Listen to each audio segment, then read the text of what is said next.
ചങ്ങായിമാരെ, വിഷുവിന്റെ അന്നുണ്ടായ ഒരു കുഴിമന്തിന്റെ പ്രശ്നത്തില് 4 ദിവസമായി കേരളത്തിലെ സംഖ്യകള് വർഗീയത ഉണ്ടാക്കാൻ ശ്രമിക്കുന്നു. വിഷു കഴിഞ്ഞിട്ട് ഇപ്പൊ ഉണ്ടല്ലോ അടുത്ത ഓണം എത്താനായി.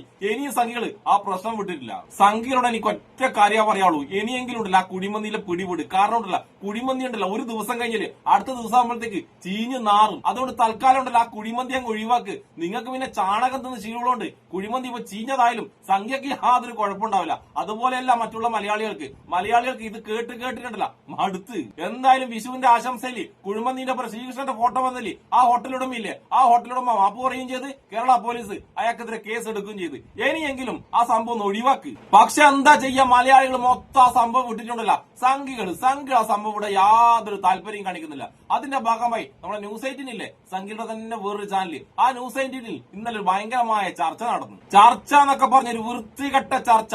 ആ ചർച്ചയിൽ അവതാരകനായ മഞ്ജുഷ് അടക്കം 4 സംഖ്യകളും ഇപ്പുറത്തുണ്ടല്ല രാഹുൽ ഈശ്വർ ഒറ്റക്കും. ആ ചർച്ചയിലുണ്ടല്ല സംഖ്യക്ക് വേണ്ടി ഘോരം പ്രസംഗിച്ചത് വേറെ ആരുമില്ല, നമ്മുടെ യുക്തിവാദി എന്ന് പറയുന്ന മുസ്ലിം വിരുദ്ധത മാത്രം പറയുന്ന ഹാർപ്പിക് ഹുസൈനാണ് സംഖ്യക്ക് വേണ്ടി ഘോരം പ്രസംഗിച്ചത്. എന്നിട്ട് ആ ചർച്ചയുണ്ടല്ല സ്ത്രീകളും കുട്ടികളും ഒക്കെ കാണുന്ന ചർച്ചയാണെന്നുള്ള ബോധവും വിവരമില്ലാത്ത ഹാർപ്പിക് ഹുസൈൻ ഉണ്ടല്ല അതില് വൃത്തികെട്ട കാര്യങ്ങൾ പറയുകയും ചെയ്തു. ഹാർപ്പിക് ഹുസൈന് പണ്ടേ പിന്നെ ബോധവും വരില്ലാന്ന് എല്ലാവർക്കും അറിയാലോ. എന്തായാലും നമുക്ക് ഹാർപ്പിക് ഹുസൈൻ എന്ന വേട്ടാവളിയിൽ ആ ചാനൽ ചർച്ച പറഞ്ഞ വൃത്തികെട്ട കാര്യങ്ങൾ ആദ്യം കേൾക്കാം, അതിനുശേഷം അതിനുള്ള നല്ല മറുപടിയും കൊടുക്കാം.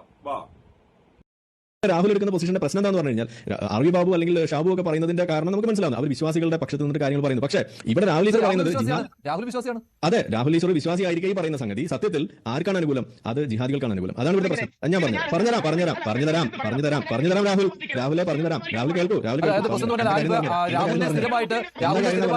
ജിഹാദികളുടെ പക്ഷക്കാരൻ എന്ന രീതിയിൽ ഒരു ഇമേജ് ഉണ്ടാക്കുന്നുണ്ട് സാമൂഹ്യ മാധ്യമങ്ങളൊക്കെ. മീശമാധവൻ ഇന്ന് ഇറങ്ങില്ലായിരുന്നു, അല്ലെങ്കിൽ നിർമ്മാല്യം ഇന്ന് ഇവിടെ ഇറങ്ങില്ലായിരുന്നു എന്നാണ് അവർ പറഞ്ഞത്. പക്ഷേ അത് ഇറങ്ങിയിട്ടുണ്ട്. എം എഫ് ഹുസൈൻ ഇവിടെ ചിത്രം വരച്ച് വർഷങ്ങളോളം നമ്മൾ ഒന്നും ചെയ്തിട്ടില്ല എന്നാണ് അവർ പറഞ്ഞത്. അത് എടുക്കാവുന്ന പൊസിഷനാണ്. കാരണം എന്താണ്, അവർക്ക് കുരു പൊട്ടിയിട്ടുണ്ടായിരുന്നില്ല. പക്ഷേ ഇപ്പോൾ അത് പൊട്ടുന്നതിന്റെ കാരണം എന്താ? ഈ വൺ സൈഡ് പ്രതികരണം കാണുമ്പോഴാണ്. കാരണം മതനിന്ദാ നിയമം ഇവിടെ ഉണ്ടെങ്കിൽ അത് ഈക്വലി അപ്ലൈ ചെയ്യണം. അതിനെ പിന്തുണയ്ക്കുന്ന രീതിയിൽ രാഹുൽ ഈശ്വറിനെ പോലെയുള്ള അപ്പുറം ഇപ്പുറം ഇല്ലാത്ത ആളുകൾ ഇത് പറയുമ്പോൾ രാഹുൽ ഈശ്വറിന്റെ ഇരട്ടത്താപ്പ് ഞാൻ ഇവിടെ കാണിച്ചു തരാം. അപ്പോൾ ഇതേപോലെ അപ്പുറത്തും ഇപ്പുറത്തും ഇല്ലാത്ത രീതിയിൽ ഇതിനെ ഈ രീതിയിൽ പറഞ്ഞു നോക്കുമ്പോൾ ഇത് വളമാകുന്ന ആർക്കാണ്? ഈ മതനിന്ദാ നിയമത്തെ വെപ്പണൈസ് ചെയ്യുന്ന ആളുകൾക്കാണ് ഇത് വളമാകുന്നത്. അവർ ഇത് ഉപയോഗിച്ചുകൊണ്ട് ഇവിടെ ഉണ്ടാക്കുന്ന എന്താണ്? ഈ പറയുന്ന രീതിയിലുള്ള ഇസ്ലാമൈസേഷൻ എളുപ്പമാക്കുകയാണ് അവർ ചെയ്യുന്നത്.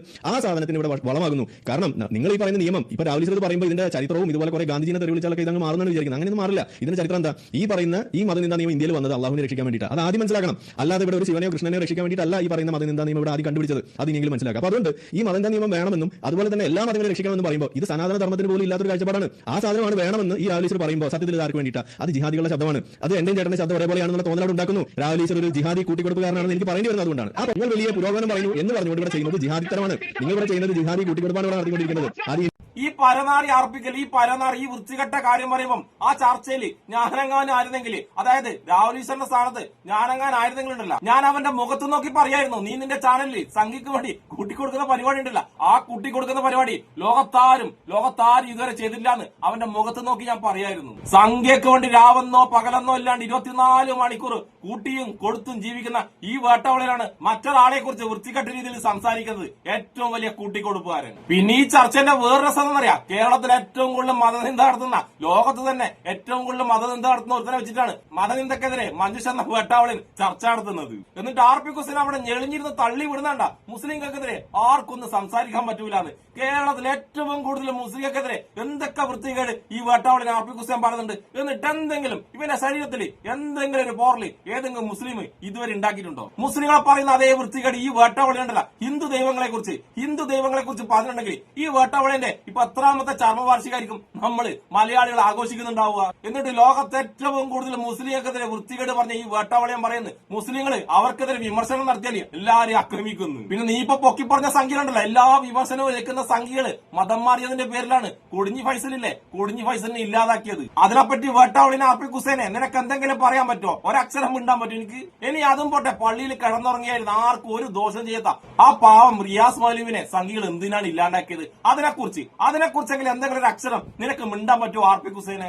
അതുകൊണ്ട് നീ ഇപ്പൊ കൂട്ടിക്കൊടുക്കുന്ന സംഖ്യകൾ മതത്തിന്റെ പേരിൽ ഇല്ലാതാക്കിയ ആൾക്കാരുടെ എണ്ണം പറയാൻ തുടങ്ങി കഴിഞ്ഞാൽ ഒരു മാസം പോരായിക വരും ഹാർപ്പിക് ഹുസൈനെ. അതുകൊണ്ട് ഇത്തരം ചർച്ചയിൽ ഇരുന്നിട്ടും നിന്റെ ചാനൽ ഇരുന്നിട്ടും സംഖ്യക്ക് വേണ്ടി എത്ര സുഖിപ്പിച്ചിട്ട് എത്ര കൂട്ടിക്കൊടുത്താലും അവരും വെളുക്കൂല, നീയും വെളുക്കൂല.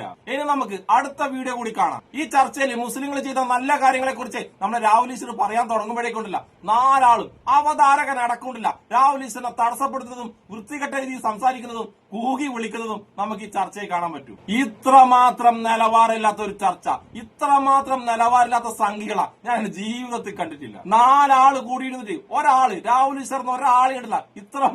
ഇത്രമാത്രം ഭയപ്പെടുന്നുണ്ടല്ലോ. നമുക്കെന്തായാലും ഈ 4 വേട്ടാവളൻ സംഖ്യകളും രാഹുൽ ഈശ്വറിനെ പേടിച്ചിട്ട് രാഹുൽ ഈശ്വറിനെ സംസാരിക്കാൻ വിടാതിരിക്കുന്ന ആ വീഡിയോ ഒന്ന് കണ്ടിട്ട് വന്നാലോ?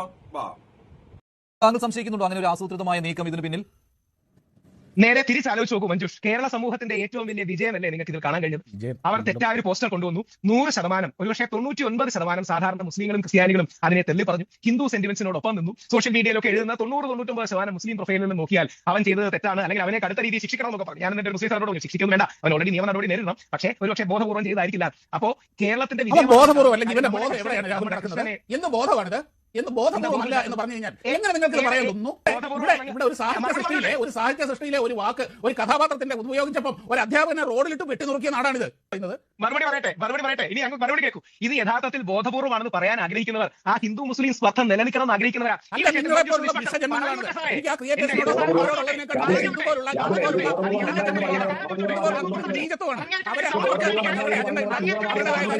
പക്ഷെ ഇതുപോലുള്ള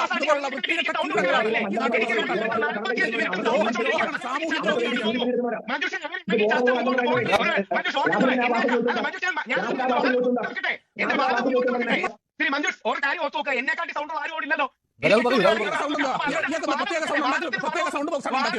ഒന്ന് പോണം മിസ്റ്റർ. അയാളെ കണ്ടില്ല സൗണ്ട് ബോക്സ് പ്രത്യേകം ഉണ്ടാക്കിയ സൗണ്ട് ബോക്സ് ആണല്ലോ.